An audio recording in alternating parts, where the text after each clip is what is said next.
What's going on, guys? It's been a minute.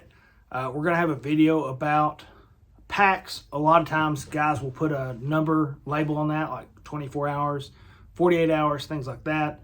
We're going to talk about the difference between civilian and military.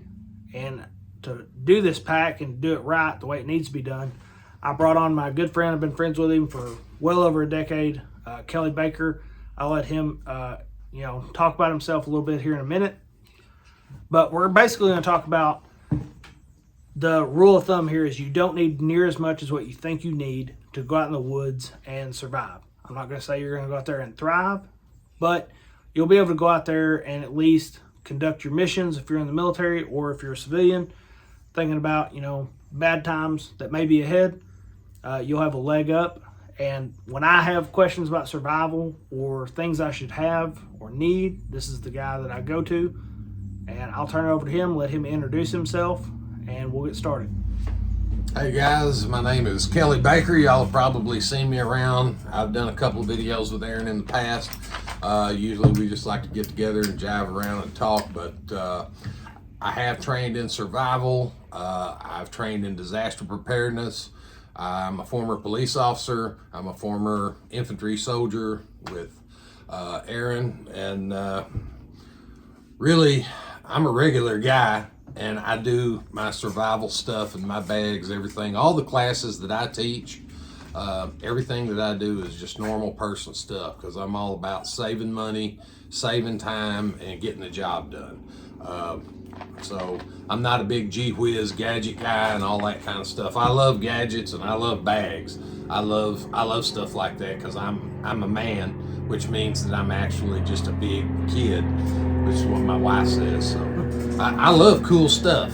I'm a cool stuff dude. I got a whole closet full of cool stuff at home, but when I go to the woods, it stays in the closet at home. So I'm going to try to maybe dispel a few rumors out there today. So what we're going to do is we're going through my pack, and I've talked with other people. And keep in mind, these packs that you carry out in the woods or whatever are meant to complement what you're already carrying on your chest rig or your plate carrier. So if you have water purification or whatever on your chest rig, plate carrier, just take it with a grain of salt. We're not the end-all be-all on this. Some units have SOPs that are specific to what you have to carry. We're going to talk about the difference. Some things military guys will need to take note of versus things that civilian dudes don't have to worry about. But we'll get into it. We're going to go through my pack. Like I said Kelly is going to go through and talk about what's good, what's not, what he may improve or what he would keep, and we'll get into it. So this is like a pop quiz. Yeah, kind of. So one of the first things you're going to see is this push pad or a sleeping mat. There are civilian versions of it available. You can get them anywhere. This is probably one of the most basic low tech designs. There's kinds that you can inflate, things like that. And basically what I'm going to say about it is if it's not cold, if it's not in the fall or winter time, I'm not carrying this. I'll sleep on the ground. Me and him have both done it 100 times. And if it's not raining, I'm not going to put up a shelter. And we'll get into shelters later on in the video. But if it's not cold, I'm not carrying this thing. Yeah, for me, it depends on what situation I'm going into. If I'm going to be, as an infantry soldier, I rarely carried one of these because there were going to be dudes around. I mean, we were going to be, you might lay down for 2 hours and then you got to get up, you got to move somewhere. It's a constant thing. You got to pick up your stuff and move and all that. Now, as far as camping and things like that, I use one of these because it's more comfortable. Even if I'm going out for just a weekend in the woods, just to see where my skill set's at and all that, and stay practiced on all my cool survival guy stuff, I'll take one of these in the winter, like Aaron said, but I generally don't use one in the summer. It's just weight that I don't need. And a lot of times, if you're going to a place with plenty of debris on the ground, I won't take one. I'll just use leaves and I'll use pine boughs. But that being said, this is a lot faster and a lot less calories expended to unroll that and use it than it is to go around and pick up pine boughs and rake up a bunch of leaves. So I think that's a good call on one, depending on the weight issue. Some people have an issue on weight and they can't carry that much. So another thing we'll talk about is with the shelters and sleeping mats, things like that, is tents. If you're a civilian, you depending on your situation, whatever you're in, if it's the apocalypse or whatever, then you might be a little bit fucked. But if you're in the military, you know during a patrol base ops, you're not going to have time to have infantry platoons set up tents and take them down quickly at 2 or 3 in the morning and break contact or move or whatever. So that's why I traditionally don't run a tent. If I'm in the military and like, hey, we're just going out to the field and we're going to basically be glamping, then yeah, I'll take a tent. It's nice to have. But if you're doing active patrols and things like that, you're not going to have time to break down a tent at night or whenever it is that you make contact. So next thing is, in this pouch, I have permethrin. This is the only thing. This comes from military and civilian side of hunting. We're both from the South.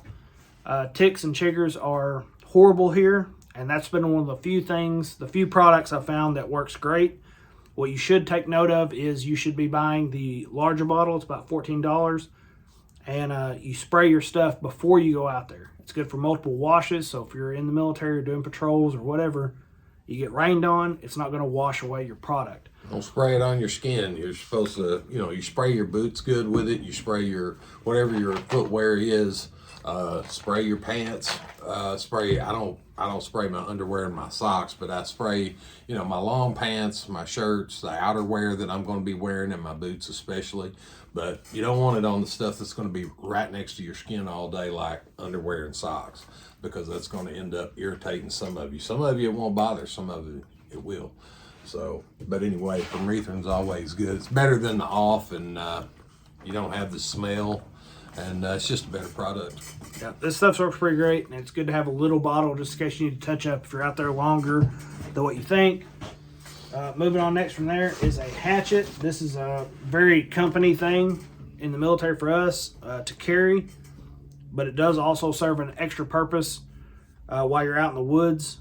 Obviously for chopping down trees, you can hammer with this thing, whatever you need to do, but it's not something I would say you absolutely have to have, but I carry one on my pack just in case, and a lot of it's just for company nostalgia.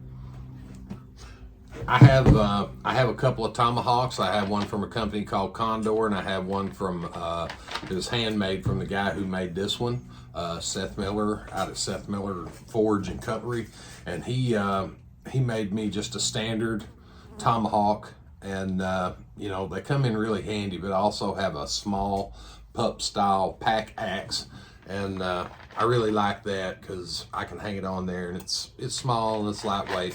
But a machete can work as well. It's good for clearing the ground if you're going to have to sleep on whatever, and they're good for gathering firewood and whatnot. So it's always a pretty good choice. And next, we're moving into an e-tool. If you're in the military, you got issued one of these. If you're a civilian, you can pick these up. There's a million different versions of it on the civilian side. You can find the exact one the military uses for surplus. These serve a wide range of uses. One, if you got to bury trash, bury shit, whatever. You can also use it to dig out a moat around your sleeping area if it's heavy rain and you're not in the best terrain. You can dig out a moat to kind of funnel some of that water around your sleeping area. But this is a multi-use item. It's good to have both on civilian and military side, and also for fires. If you're a military dude, you're probably not used to getting to have fires where you're at. If you're a civilian, you can do whatever you want. But if you want a relatively smokeless fire to hide from sergeant major or whatever, Dakota fire pit, there's 9,000 videos on YouTube on how to make one of those. But you can use one of these to make a Dakota fire pit, very little smoke, and you can purify your water, cook your food, make your ditch noodles with ramen or whatever. So pretty good thing to have. Yeah, it does all those things, plus you can take somebody's head off with it. Civilian or military, either one, if you got it. Now, it's a little on the heavy side. Do yourself a favor and do not buy a cheap Walmart rendition or whatever. Just don't get a cheap one. I mean, you can get the cheap ones from surplus is pretty cheap. So just don't buy a crappy one that's made of plastic and shit, because it's not all it's going to do is piss you off, and you're going to leave it in the woods, and it's a waste of money. So if you're going to carry one, carry a decent one. You know, it's just like a knife or anything else, but you can knock the hell out of somebody with it. Yeah. For the Marines that are watching, you guys may still use these for combat training. The Army doesn't. But yeah, you can absolutely fuck somebody's day up with this.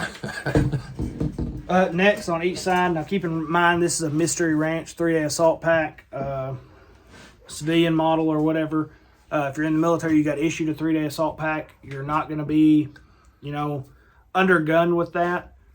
Me and a lieutenant survived out of a 3-day assault pack at GRTC. For you guys that are familiar with that, through the whole box rotation, that's under the notion that we're getting resupplied with water and food. If you're a civilian, then you have to take account of how far you can be away from home or your home base or whatever before you need resupplied. If you're in the military, you at least have the notion that you'll be resupplied through battalion or company on water and food. But I like to carry extra canteens with me just in case. And then in this one right here, I have a canteen cup. Like I said, for civilians, almost everything you're looking at in this video you can pick up from a surplus store, or you can find the civilian, probably better made equivalent online. This lets you gather water, boil it, purify it, whatever you need to do. Like I said, you can take a couple packs of ramen with you, throw it in there. You've got some ditch noodles, and you'll be good to go. But not having a solid way to get water, and then also you can boil it in the same container, is a pretty good deal. Yeah, canteen cup is absolutely one of my all-time go-to favorites. And the reason why, when I teach a class or whatever, people have all kinds of high-speed little water bottles and things like that. But I'm telling you, if you've got a Camelback and things like that, those are great, as long as they're good and full. But if you're trying to collect water in a Camelback from a dirty source or whatever, it's going to be a little more difficult. These are much easier to collect the water. You can dig with them. They're strong enough if you get the good military ones. Pathfinder, Dave Canterbury's company Pathfinder makes a really good one, and I've got one of his. It's got a stove, it's got a lid, it's got the canteen with a wide open mouth top so you can put ice in it, but you can melt snow with it. You can build snow blocks with it. You can hit somebody with it. I mean, there's a million, infantry dudes shave out of it all the time. Yep. So, I mean, canteen cup is a must. Yeah, we'll get into the shaving stuff for the military guys here in a little bit. So next, you'll notice on here I have 2 small GP pouches. These are from Spiritus. These are relatively expensive for what they are. Roughly $50-ish, I think. There's another company, I'm sure there's many more, but one called ATS Tactical that make GP pouches that are half the price. For that civilian guy out there that don't know what GP means, me. General purpose. That's a general purpose pouch. It doesn't serve a specific purpose like this is for carrying this, or this is exactly for carrying that, and it's made to carry whatever. This is just a general purpose. It's a sack. Yep. Zippered sack. So one thing you're going to notice on the Spiritus is they do have front pockets. The ATS does not. Like I said, this all goes down to your own personal preference and your budget of what you want to spend. Inside this one, I have bungee cords. These can be handy for your infantry dudes if it's raining, setting up a shelter or whatever. If it's not raining, you probably don't need a shelter, because you always need to keep in mind you need to be ready to move pretty fast when you're out in an operational environment to break your stuff down and move. But you can buy a pack of those. I got one right over here. You can buy a pack of these for probably less than $10 at Walmart. Come with a lot of different sizes, colors, whatever. They're good to have. And then I have pink Himalayan salt. I've been using this in my water sources for years.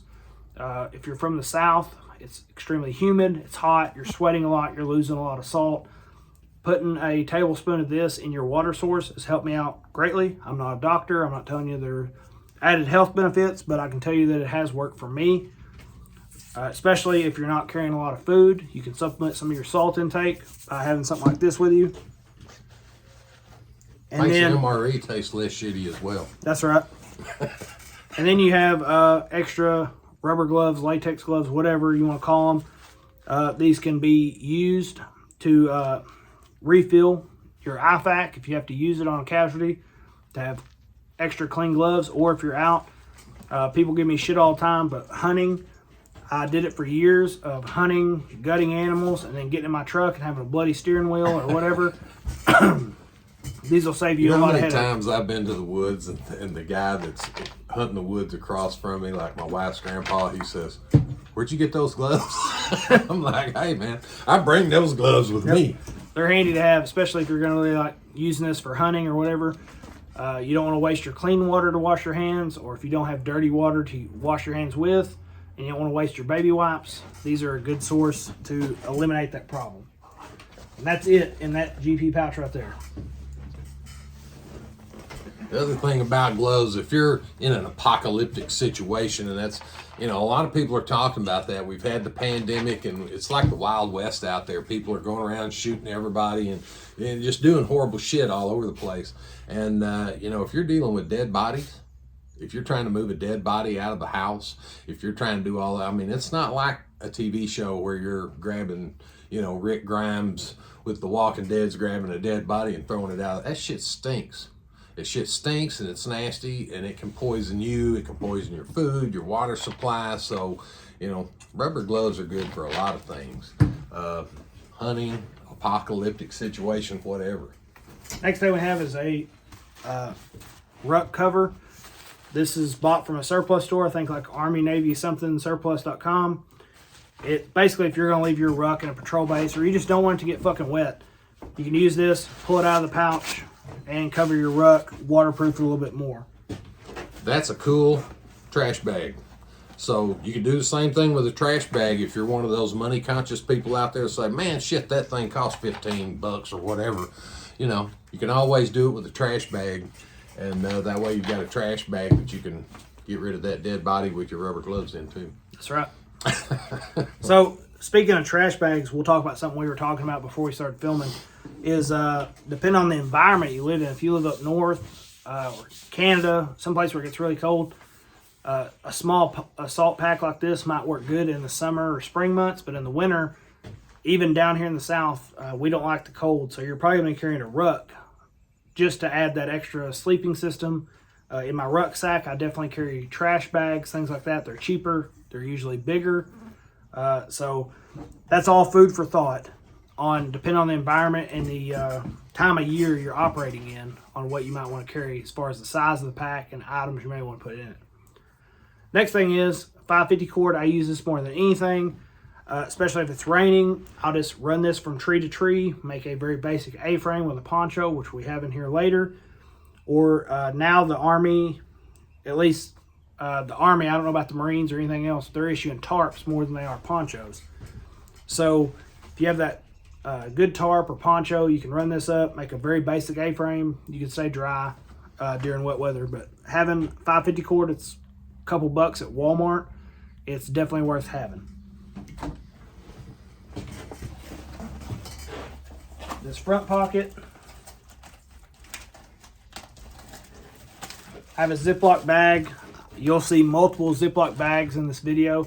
I carry extra, even if I don't think I'll need them, just in case. This one just has a lighter. You can get into the weeds about bow drill fires and all these other crazy fire start methods. The best thing to have is go spend you a couple dollars at the gas station, buy you some big lighters, have an extra notebook in case my primary one gets wet. It also serves as tinder for my fire should I need it. And if it really gets bad, you can start a fire with this Ziploc bag, fill it about halfway full of water, twist it down to one corner, use it like a magnifying glass. I'll let Kelly talk a little bit on that because he's way more into the fire starting than I am. When I teach a class, everybody wants to learn about fire. That's the huge thing in a survival class. Everybody wants to know how to rub two sticks together or whatever. And you can make a bow drill fire.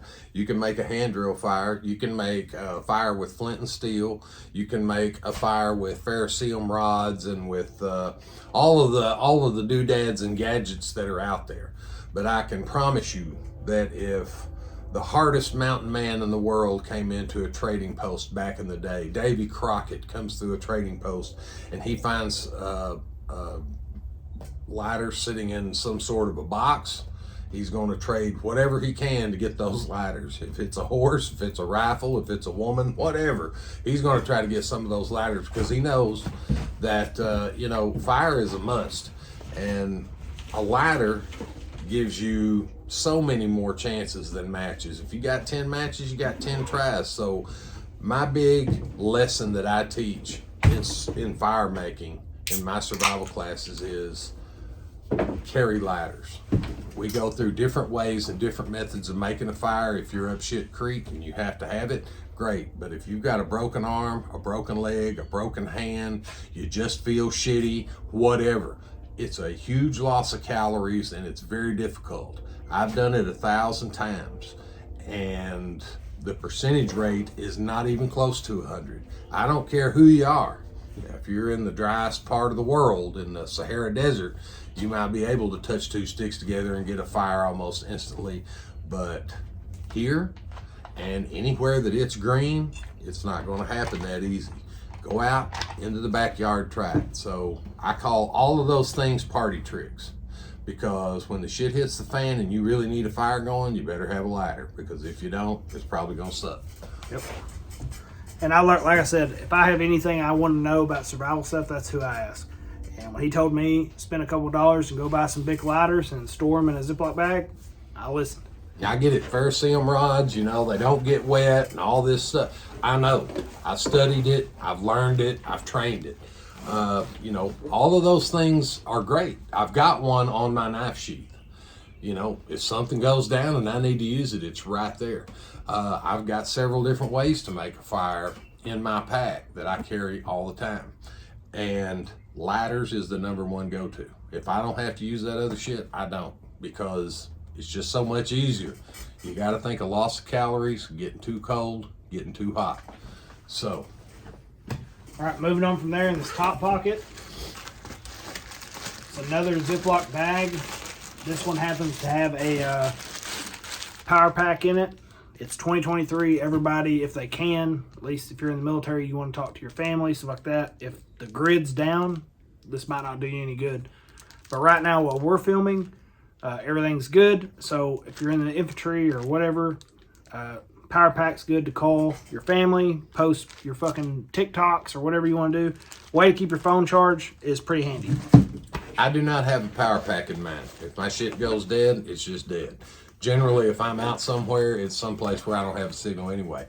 When I was in the infantry, before I retired, I had a power pack because we would be in Shithole Junction, and I would want to call my wife so I could feel a little bit better about life. And if your shit goes dead, man, you're going to want it. If your kids are with you, if your wife's with you, they're going to want to look at their shit.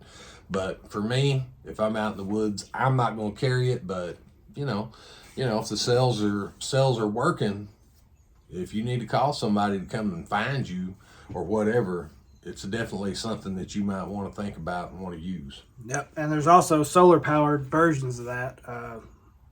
You can find them everywhere. But I typically just charge this, take it with me out in the field. If I'm doing stuff for the military and I'm out for 6 or 7 days, I'll leave my phone off until it's nighttime, charge up at nighttime, call home, blah, blah, blah, blah, and it'll last a long time. But there are also solar versions of that available. Top pocket up here, baby wipes. Something to keep in mind with baby wipes, they will dry out. Make sure it is closed all the way. When you use it, they will dry out. But everybody shits, just like that kid your mom, that book your mom read you when you was a kid, Everybody Poops. It's true. I never heard that book, man. Out in the but I know it's true. Out in the field, hygiene, things like that, especially for if you're a female, keeping up on your hygiene. And also just really handy to go and shit and wipe your ass with, and then you use your e-tool and you bury it. If you're out in the shits in the middle of nowhere with the infantry, you got to have wipes. No infantry dude that I know of goes out without wipes. There's usually one infantry dude that does, but then he's trying to get wipes from everybody else because he's Joe Snuffy and he's a dumbass. And same dude that doesn't bring cigarettes to the field. He's the same guy. Same guy don't have no cigarettes, don't have no dip, don't have nothing. But good idea on those wipes. If you carry those in like a gallon Ziploc bag, they'll dry out less. So carry them in one of those, and even if you screw around and the shit comes open in your pack, you won't spill out your juice and it'll stay a little wetter for you. Next thing is more Ziploc bags. Like I said, these are just redundancies. Maybe if you're in the infantry, you might, or in the military in general, you'll understand SSE. Sometimes you come across stuff and you have to do side exploitation, and there might be things you have to bring back that you want to keep, dry, or you just need a way to carry it. Put in a Ziploc bag, fine. Bigger Ziploc bag. It's good to have different sizes, mainly because like what my phone might fit in might not fit my power pack, or so on and so forth. And then like this one, this has extras for all the batteries of things I would use, from like 1, 2, 3s for my nods and my weapon light, to AA's or AAA's, things like that. If you're running it on your equipment while you're out in the military, from night vision to PEC, if you Kelly was a weapon squad leader for a long time. Those weapon systems require an optic at night usually, and those take batteries. So whatever weapon system you or your Joes are running, it's good to have extra batteries with you. Refresh your batteries from time to time. If you got my survival kit is not a stagnant thing. My bug out bag, not a stagnant thing. It doesn't just sit in the corner of the room. I pick it up, I use it, I carry it around, and I don't go out every day and just build fires and bush huts and all that stuff just for the sake of doing all those things. But I have a kit for a point. If I need it, it's going to be there. And when I open it, my batteries aren't 4-year-old shitty batteries that don't work anymore, and one of them's got green shit coming out the end. So make sure that if you got food, water, batteries, all those types of things that have a shelf life on them, make sure you go in there and you go through that shit. I'll take the beef jerky out of mine and I'll eat it and put some new beef jerky in it, So just make sure that you're refreshing and replenishing your stock as you go through. The next thing I put out there was a fleece cap. I keep this in my pack whether it's summer or winter. Sometimes it's just a little small, packs up small creature comfort to have to keep your head warm, or pull down over your eyes. If your turn to sleep is in the daytime, pull this down over your eyes. Whatever you want, but this thing never leaves the pack, whether it's summer or winter. Now, I've had people argue with me, say, "Oh, that's just something I don't need." But if you're going to get water, you put this over your canteen cup, and it's automatically got, you're automatically filtering a little bit. If you're going to collect berries, you can use it to collect berries or forage around. You're going to pick a bunch of dandelions and make some dandelion syrup or whatever. You can put it all in there, and it makes a nice little forage pouch too. So you don't just have to wear it for one. And then getting into the main compartment is probably going to be the part where we get into some more controversial stuff. Ooh, controversy. I love it. First thing is my hygiene kit. Obviously, you can get a smaller one. I've had this one forever. It works fine. If you're a civilian, some of the stuff we'll talk about in here may not pertain to you. Open it up. One of the first 2 items I'll grab out is shaving cream and a razor. If you're in the military, you already know. You can get by with a couple days in the field, but as soon as they say, "Hey, Sergeant Major's coming around," they're probably going to want you to look decent. Depends on how old you are, man. I could never get away with it. And then to complement that is a mirror to shave with. It also doubles as a signaling device, but you don't want to shave your face blindly. That's how you get guys that have like the big spot in the middle of their mustache, or they missed a whole spot on their chin. So a mirror is handy. Then you have basic things like deodorant. Some guys get really deep into like deodorant that doesn't smell. If you're hunting, I would say maybe look at something else. I wear this hunting. I kill a lot of deer. But deer love that shit, man. It's got a leaf on the front of it. As far as human being goes, they're probably not going to smell it until they're right on top of you. It's not like there's going to be a dude 2 miles away, but I got some bitch wearing Old Spice. But wear deodorant so you don't smell like a bag of dicks while you're out there with your guys. A bag of dicks. And then this is a small little kit with stuff to help you groom in the field. Fingernail clippers, a file, things like that. If you're out in the field for a while, you're initially going to have to do some kind of hygiene maintenance, cutting your toenails, things like that. You don't want an ingrown toenail out in the field. Next be extra chapstick. You should carry some of this on your person anyways, just because if you're out in the elements, doesn't matter how cool you are, you're going to want some chapstick, especially if the wind's blowing and it's cold. Got a lot of survival uses as well. I won't even go into it. You can Google it if you want, but you can light the shit on fire. You can rub it on your asshole if it's burnt. Whatever. You can do a lot of shit. Hey, man, if you ain't ever been to the woods and had a raw asshole, then you ain't been to the woods.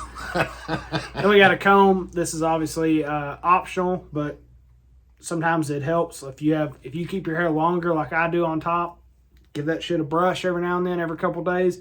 Keep it from getting all looking like a rat's nest. Then one of the things that I won't go to the field without is Body Glide. This has multiple uses too, but anywhere you have points of friction, i.e. if you have fat fucking thighs like I do, or you need to put it on your fucking ass cheeks, or under your armpits, or where your cummerbund might happen to rub you from your kit, this stuff works awesome. If you have a 12-mile ruck you have to do, anything like that, this stuff comes in handy. It is expensive. It's like, I think a tube like this is almost $11. But it lasts you a long time, and I guarantee you, you'll want it in the field. Hey, I heard that body shit was so good that diseases just slide off of it, so you could rub that all over your private area and never have to worry about that herpes, syphilis, and shit again. That's right. STD deterrent. That's right. So then, don't quote me on that. More into the main compartment. First thing I'm gonna pull out is socks. So we both talked before this. Like we're pretty similar in how we think as far as being out in the field. You'll see some guys, and if you get like a battalion packing list or something like that, they'll say, hey, we're going out for 3 days, bring 3 uniforms. Something you need to keep in mind if you bring extra uniforms. I have been envious in the past of watching somebody put on dry boots, a dry uniform. But then I also know they're going to take that wet pair of boots, that wet uniform, and they're going to have to stow it in their bag, like in a wet weather bag or a trash bag, and then try to dry it at night. I'd much rather, and we're both on the same page, if my cami top and bottom is destroyed, I will walk it dry, hang it up at night if I can. 1 pair of boots, I'll get a lot of flack for that. I don't carry 2 pair of boots out in the field if I can absolutely get away with it. What you can do to help your boots dry faster is take your insoles out of your boots at night or whenever your turn is to rest. Take your insoles out, let those try to dry. But I just personally can't stand putting wet shit in my pack and carrying it around because 1, it's wet and it's going to be heavier. 2, it's going to stink if you don't get it dried out. But say you're going out for 3 days, I would bring 4 to 5 pair of socks because you're going to want to change socks every day. Uniforms and t-shirts and things like that, underwear, you can do without underwear. But I would definitely make sure I change socks every day, and I'd take my old socks and try to dry them the best I can, even if you do it old school, throwing them over your shoulders while you're doing patrols or hanging them up at night. Socks are important, more important to me than uniforms, t-shirts, or underwear. Any infantry dude knows about socks. Socks and possibly some of that good ass medicated foot powder. I mean, if you're going to be hoofing it for miles and miles and you're going to be moving all the time, you know, that shit's just it's a no-brainer. You got to have socks and you got to have good powder, you know, and, you know, you can buy some of that bullshit or you get that on what they give you in the infantry, that Panade shit. Yeah. They give you that bottle of Panade powder, man, but go down here to the dollar store and get you some of that good shit, man. And, you know, I use the Gold Bond Blue medicated, you know. That's what I always use. And, you know, makes your feet tingle and gives you just a little bit of a smile. And it works on your ass too, you know. It burns a little bit when you first get it on there, but after a while it's pretty good. But as far as the kit with the combs and all that, the grooming kit and everything, military, it's a must. You have to have it. It's extra weight for civilian cats, and you're like, well, maybe if I'm going out to live in the woods for a year. And I understand. I don't carry one in a civilian kit. Now that I'm out of the military, I ain't taking that shit to the woods unless I'm camping with my wife and kids and we're going to be there for a couple weeks or some shit. But if I'm going out for a weekend, I'm going to come back stinking, man, with a long toenail and all that shit. But military, they look at your nails. If you get shit underneath your nails and, you know, you can get an infection under your nails from nasty ass old shit. So yeah, you got to have it in the military. But as a civilian, you know, you gotta know whether you can ruck the weight or not, and what you want to carry and what you don't. You gotta peel through that shit. So. Yep. And go back to what he was saying on that is civilian or military. If you get out there and you get an ingrown toenail or infected toenail, you're no longer as capable as you were. I'm not saying you're useless, but you're not as capable as what you were.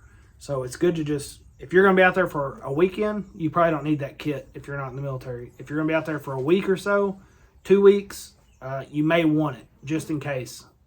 The point of 3-day assault packs, rucksacks, packing lists, all the shit you carry as an infantry soldier is very simple. You have to go from point A to point B to point C to point D. And whenever you get to each one of those points, you have to be prepared to fight. So you have to be able to carry the ruck and then fight. You have to be able to carry all that weight and then be capable of fighting a battle. You have to take care of yourself when you're out there. You got some medics and you got some people, and they'll throw some tape on some shit and give you ibuprofen, 800 milligram ibuprofen or something. But for the most part, you're taking care of yourself, and you have to be able to fight and continue the fight whenever you get where you're going. And that's the whole purpose behind all this shit.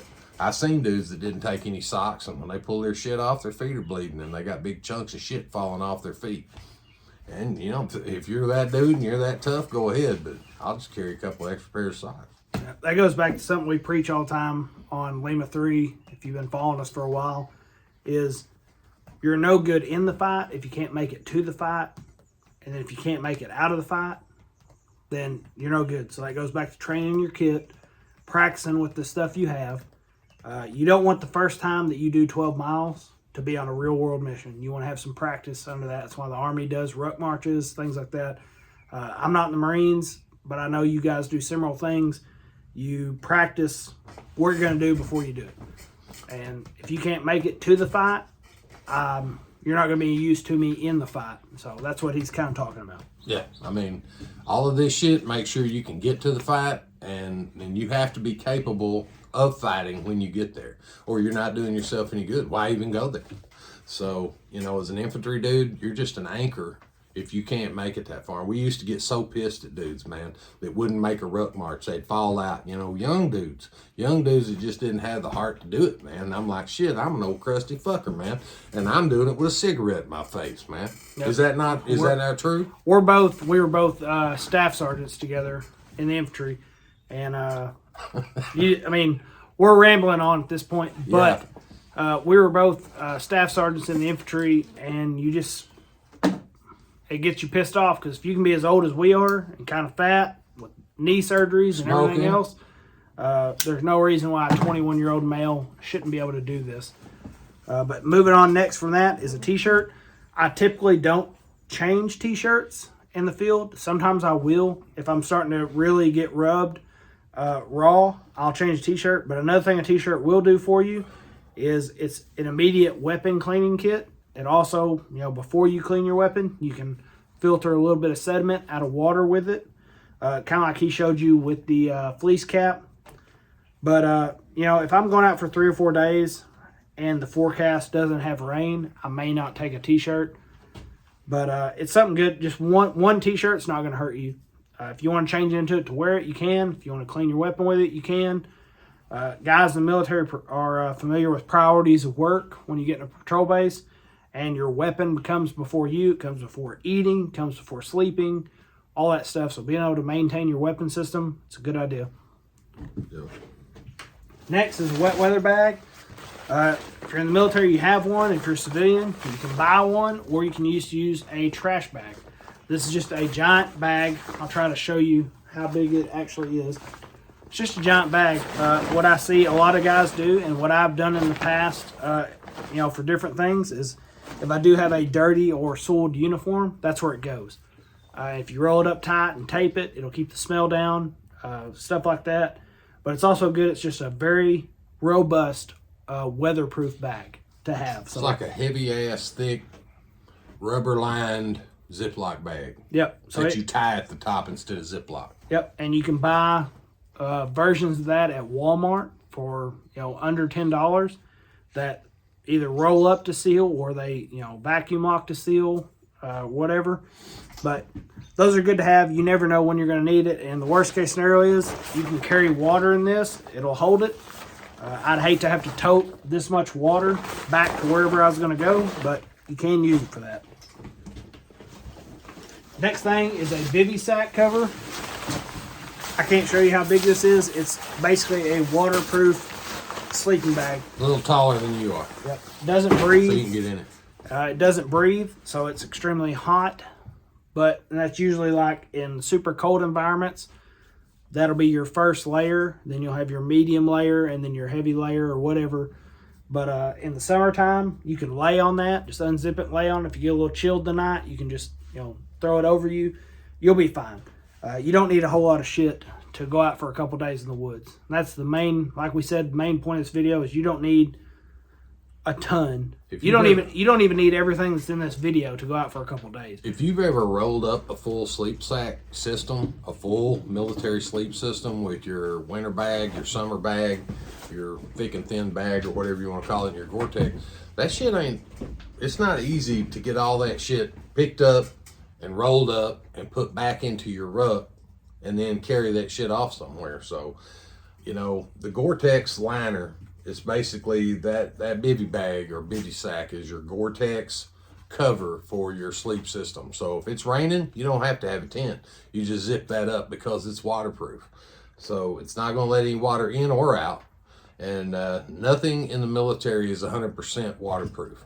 Everything is water resistant, and it's going to get a little water here and there in it, but if you sleep in it and you've got it zipped all the way around, you're going to wake up and it's going to feel kind of damp inside because of all the condensation from you breathing. But if you've never rolled up a big sleep system and tried to stick that shit in your rucksack so you can move, it's a pain in the ass. And especially if you got a tent. Yep. That's a huge pain in the ass. I wouldn't take a tent unless I was going to live there for a while. That's really the whole purpose of us talking about tents. Like if you're doing like what we call administrative camping, you're just stuck in the field, you're not doing any kind of tactical movements, and you're just out there sleeping, then a tent's probably not a bad idea. I mean, we used it plenty of times. Yeah, if you're going to be there in the same spot for 2 weeks, sure. Take it out there. By all means, be as comfortable as you can. But and I've still got an Army Infantry, I've got the old Orc Industries that they made before the light fighters, and I love it if I'm gonna be staying somewhere for a while. But if you're gonna be in a, if your operational tempo is high, your tents are not gonna happen. Your senior leadership, your squad leader, your platoon sergeant, your platoon leader. They're not going to let you do that. It's not because they're being a dick. It's just because you need to be able to move and break down fast. And tents in the middle of the night, bunch of headlamps, 40 headlamps going off trying to take down a tent, it's not going to happen. Even if you're on the civilian side in a survival, apocalypse, whatever, you might want to have a tent or something for your family in the car that you carry around, but it's going to be heavy as hell to carry on you. And one single little one-person tent, a kid's not going to carry them, wife's not going to carry them very far, and you're not going to want to carry it very far. And, so get you a family size, put it in a car. But apocalyptic bullshit's going on. You're not going to be setting up a tent and staying stagnant. You're going to be moving. If you're going to do that shit, just stay at the house. That's where I'm going to stay, at the house, as long as I can. But don't get stagnant, man. You got to get your ass off the X, man. The very last thing in this pack is a poncho. And like I said, nowadays, I'm old. The newer guys that are coming in my platoon have tarps. And at first, I was like, that's dumb because I can't wear it on patrol. Then I thought back of how many times I've wore a poncho on patrol when it was 0. But noticing their field craft, their A-frames they'd set up in the field with a tarp works 100% better than a poncho. This is what I have. You can go buy a poncho at Walmart. Not extremely expensive. But basically, this is a poncho. It's good sometimes just to lay down, just throw it out, and just lay your ass on it. In full gear, just lay down, and it's fine. Other times, it might be handy to have as an A-frame tent to keep water off. You need to understand there is a hood involved, and you need to tie that off. Or you're going to be a mad motherfucker about 2 a.m. when that hood fills up with water and bust all over you. But most of the younger guys that are probably watching this, you're probably going to get issued a tarp. If you're civilian, the sky's the limit on what you want to buy to have like that. But 550 cord run between two trees with good knots, and then weighted on the edges with rocks or logs or whatever, it's going to serve you pretty good. I've been doing this 18 years now in the infantry, and I've used this for a million times, and it works fine. 10 is better, but it's oftentimes not allowed or practical. So just something that's simple. If it's not going to rain, throw that poncho on the ground, lay on it, go to sleep, get your couple hours. If it is going to rain, set your poncho up, try to keep yourself dry, and go to sleep. Rain is obviously a big factor when it comes to like guys like us in the infantry. You can't dry clothes at night and hang them up because they're just going to get wet. Things like that. Can't have a fire. Can't have a fire. But you can keep yourself dry, and you will probably walk that uniform dry the next day. But that's basically that's everything that's in this pack. And I know there's a lot of shit. It seems like a lot of stuff, but when you compare it to other guys' stuff, and like I said, if you live up north or you're in a colder environment, you're going to need a bigger pack to accommodate the clothing and sleep system you're going to need to stay warm in that environment. But if you live in the southern region, or you're just going out for a couple days and it's decent weather, you don't need a whole lot of shit. Like if I was civilian and packing this, it'd probably just have like a bivy sack cover and something to start a fire with and some water gathering materials, and that's it. Like I don't need a lot. I've got a hunting pack that's all it's for. When I go hunting, it's got my shit for the tree stand. It's got my shit for whatever I need when I'm hunting. It's got my snacks and all that good shit. That's it. But anyway, I've got a designated bag for hunting. You know, I've got a designated bag for military shit. I've got a designated bag for me and my wife and my kids are going for hikes, and we might stay out a couple of nights and shit like that. So I've got a designated bag for all those things. Everybody can't buy a designated bag though, because, you know, shit's expensive. But, you know, it doesn't have to be fancy. It doesn't have to be cool. There's always going to be that cool guy there. He shows up to every class that I give. He's much cooler than I am, and he's always got way more cooler shit than I do. Yep. But he's never used any of it. It's the same thing in the gear world. If you're not practicing with your shit, then you're pretty well useless. If you have the best plate carrier, the best plates, the best rifle, everything else, but you can't move 2 to 6 miles without wanting to fall over and die, it's kind of all for naught. You know what I mean? And same thing with this stuff. I'm not saying go out and suffer. Obviously, I've been in places where I had less than others, and I was envious. But then the next day, I was not envious when they're having to carry all that shit, and I was carrying lighter stuff. So, military, we used to call that guy Mr. Jangles, man. He had a big old Ranger pack on, man. They sell that. You remember the Ranger pack at the PX? They sell the Ranger pack as tall as I am. You put that shit on, man, frying pan on the side and shit, and I'd be like, motherfucker, you're in the infantry, man. You don't need none of that shit. They gonna bring you something to eat tonight. And a lot of the stuff on the civilian side pertains, I would implore you to look more at your basic infantryman's loadout than I would special forces or anything like that. Those guys have a much better logistical chain than most. And if you're a civilian, your logistical chain is probably you and maybe some close friends or family. So I'd consider that when you're carrying all this shit. You don't need a whole lot of stuff to go out in the woods and survive. I'm not saying you're going out there and thrive, but you can survive. You can get through a weekend, 3 or 4 days, you'll be fine. The big thing. Something I want you to talk about later is the food. We didn't cover it yet, but I did have a MRE field strip. If you're going out for a couple days, say you're going out for 3 days, that's 3 meals a day, that's 9 MREs. Is absolutely ridiculous amount of food to bring with you. It's a lot of weight. You're not going to starve to death. It doesn't pack well either. So hell no, man. You ain't getting much else in your bag if you got 9 MREs. That's it. If you take the calorie dense options out of 3 MREs or whatever, pack it into one and tape it, you'll be fine. It also gives you a place to put your trash if you're not burying it or something like that. So as far as food goes, you don't need near as much what you think. We've been brought up, me and him both like, you need 3 meals a day, blah, blah, blah, blah. If you're not doing calorie dense work, if you're just sitting on your ass tending a fire or setting a patrol base, you don't need as near as many calories that you want as what you think. The point of survival on the civilian side, and you'll see it in these shows like Alone or whatever, is you need to be warm or you need to be cool, and you need to conserve as many calories as you can, and you need to have water to drink. And when I say conserve as many calories as you can, I'm saying that because you can't carry enough food to sustain you for a year in the woods. You can't carry that much. Now, you can carry enough food to sustain you for a couple of days, but you know, after a couple of weeks, you're going to have to find something to eat out there.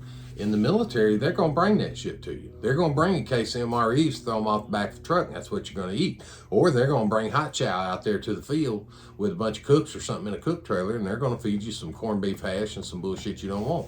But in the end, they're going to bring you food and water. Water buffaloes everywhere.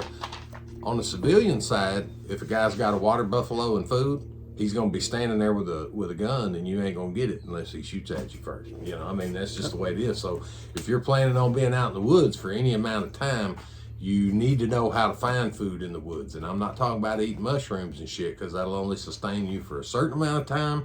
And most of us that do that shit, you know, don't know everything that's bad out there. You know, eating bugs and drinking piss like Bear Grylls is a no-go, period. You know, just don't do it. You eat a bug out here, it's ingested all this chemical bullshit from farmers, and you're going to get sick, and you're going to throw up, and then you're going to be dehydrated. And I don't know, man. It's a tangent I could go on forever. Take some food with you. Know how to get some food. Rabbits, squirrels, shit you can actually eat. Birds, BB gun, birds. There you go. BB gun and birds. Yep. But this dragged on quite a while, but I hope that if you're still watching, you found it informative. Hey, man, I was hoping to do the longest YouTube video ever in history. So we have succeeded yet again.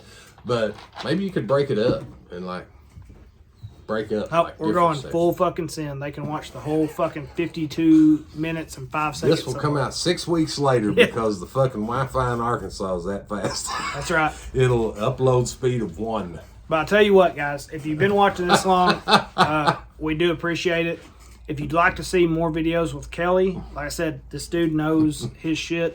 He's also very common sense oriented, which I can appreciate. A lot of guys will try to reinvent the wheel on this stuff, and it doesn't need to be done. He can tell you the common sense, no bullshit, average dude way to do it. So if you'd like to see more videos with him included, or what topics you'd like to see included, put them down in the comments. Like, share, and subscribe if that's your jam. If not, we'll catch you on the next one. Thanks for watching.